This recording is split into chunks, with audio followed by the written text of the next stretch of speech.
Dans un match 1 complètement à sens unique, les Cavs s'imposent en ayant dominé durant toute la rencontre dans le sillage d'un LeBron James de gala. Cette équipe de Cleveland a créé l'écart sur le premier et le deuxième quart-temps. Une performance remarquable avec d'incroyables qualités d'attaque et de belles choses en défense. Cette équipe de Cleveland a tourné à 1,28 points par possession en première mi-temps et plus de 40% de rebonds offensifs, injouable pour les Celtics. Je vous propose de comprendre comment ce match a été plié en 24 minutes.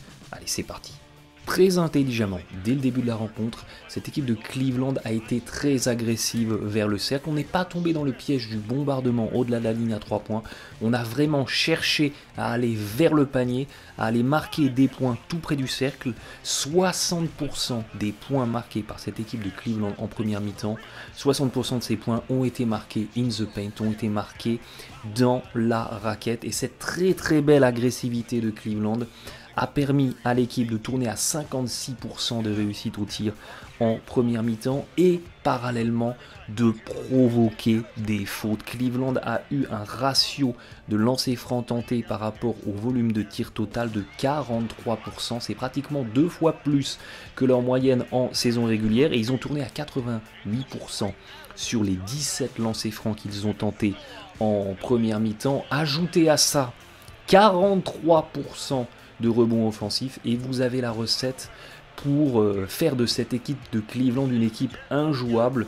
La défense des Celtics a été exposée à d'énormes problèmes, notamment dans la défense des pick and roll où d'une manière un peu facile, cette équipe des Celtics a changé sur les pick and roll comme ici à l'image et on a eu des séquences où LeBron James se retrouvait à attaquer en isolation sur Olynyk. À l'opposé, il n'y avait pas une aide franche qui venait couper l'accès au panier et toutes ces séquences ont été injouables défensivement pour les Celtics. Encore une séquence ici, regardez Kevin Love, il pose un écran, derrière la défense change, on a Kevin Love qui se retrouve face à Smart et voyez l'intelligence des Cavs qui ont été chercher Love pour le servir près du cercle, il a un avantage de taille et il peut sanctionner.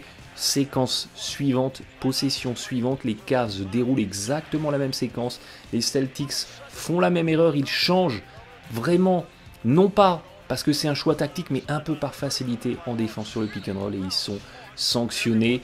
On l'a dit, ajoutez à ça une belle agressivité en dessous et des lancers francs tentés. Et ces Cavs ont été à 1,28 points par possession en première mi-temps. On est au-delà du mutant, on est en super mutant de l'attaque. A contrario, les Celtics ont été extrêmement maladroits au tir de loin et notamment en tir à 3 points. On sait que c'est une équipe extrêmement dépendante de son adresse extérieure sur les 24 premières minutes. Cette équipe des Celtics a aligné un 2 sur 16 à 3 points et 80% des tirs à 3 points qui ont été manqués par ces Celtics étaient des tirs à 3 points complètement ouverts. Les Celtics ont refait le même match que le 5 avril en saison régulière face à ces Cavs où ils se sont fait au même titre que sur cette rencontre explosée et finalement les mêmes causes ont généré les mêmes conséquences. Les Celtics ont eu des bons tirs mais ils ont tout simplement raté ces 3 points ouverts. C'est toutes les problématiques des équipes qui misent beaucoup sur le tir à 3 points, c'est que si vous êtes dans un soir sans, eh bien la rencontre est pliée. 35% de réussite en première mi-temps, 5 sur 11 au lancer franc et un total de 0,75 points par possession en première mi-temps. Vous avez donc une performance en attaque catastrophique côté Celtics et parallèlement une performance défensive catastrophique toujours côté Celtics. Évidemment, ça ne peut être que la recette d'une catastrophe et d'un blowout pour les Cavs. Au final, la domination de Cleveland aura été totale sur ce match 1, un match qui était plié dès la fin du premier quart-temps.